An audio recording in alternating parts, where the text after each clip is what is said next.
அருள்மிகு ஸ்ரீ திரிபுர சுந்தரி சமேத ஸ்ரீ ஆதிகும்பேஸ்வரர் திருக்கோவில். இத்திருத்தலத்தின் மூலவராக அருள்பாலிப்பவர் அருள்மிகு ஸ்ரீ ஆதிகும்பேஸ்வரர். இத்திருத்தலத்தின் அம்பாளாக அருள்மிகு ஸ்ரீ திரிபுர சுந்தரி அருள்பாலிக்கிறார். கோவிலின் பழமையானது 1000 வருடங்களுக்கு முற்பட்டது. அருள்மிகு ஸ்ரீ ஆதிகும்பேஸ்வரர் அருள் புரியும் ஸ்தலம் தொழுதாவூர், மாவட்டம் திருவள்ளூர். இங்கே கோயில் கொண்டுள்ள இறைவன் திருவாலங்காட்டிற்கு ஆதி பீடமாக அமைந்த காரணத்தால் ஆதிகும்பேஸ்வரர் என பெயர் பெற்றார்.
அவன் அழகா தப்பிச்சு வருவான்.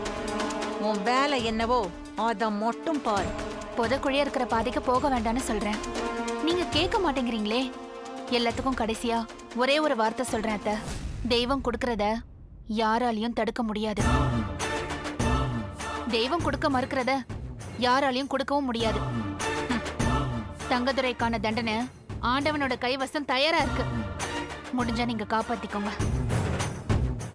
பிரியாணி பாத்திரத்தில் நெய், கடலை எண்ணெய், பட்டை, மராட்டி மொட்டு, கல்பாசி, ஏலக்காய், பிரியாணி இலை, வெங்காயம், பூண்டு, முந்திரி, பிரியாணி மசாலா, தக்காளி, கல் உப்பு, மஞ்சள் தூள், கொத்தமல்லி, புதினா சேர்த்து நன்கு வதக்கவும். பின்னர் மட்டன், தயிர், சிறிது தண்ணீர் ஊற்றி கலந்து அதனுடன் சீரகச் சம்பா அரிசி சேர்த்து கொதித்த பின் பச்சை மிளகாய், புதினா சேர்த்து இறுதியாக தம் போட்டு இறக்கினால் சுவையான கொங்கு நாடு வெள்ளை மட்டன் பிரியாணி தயார்.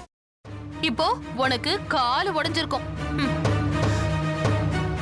தனு, பார்த்து சூதானமா நடந்துக்கோ. இந்த வீடு பயங்கரமான காடு மாதிரி. யாரு யாரு அழிப்பாங்கன்னே தெரியாது. அக்கா இப்ப நான் என்னக்கா பண்றது? யோசிக்கவே யோசிக்காத. உன் புருஷன் தலையில நறுக்குன்னு 4 கொட்டு கொட்டி சம்மதிக்க வச்சிரு. புரியுதா? சரிக்கா. முதல்ல அந்த வேலையை பாரு. போ போ. செல்வி எங்க போயிருக்கான்னு சொல்லு. அதான் நீங்க சொன்னீங்களேம்மா, அவங்க அம்மா அப்பா வீட்டுக்கு போயிருக்காங்க. கரெக்ட், அப்படிதான் சொல்லணும். சரி, சந்தோஷ்க்கு லெமன் டீ கொடுத்துட்டு உடனே வந்துடணும். புரிஞ்சுதா? சரிங்கம்மா. எப்படி?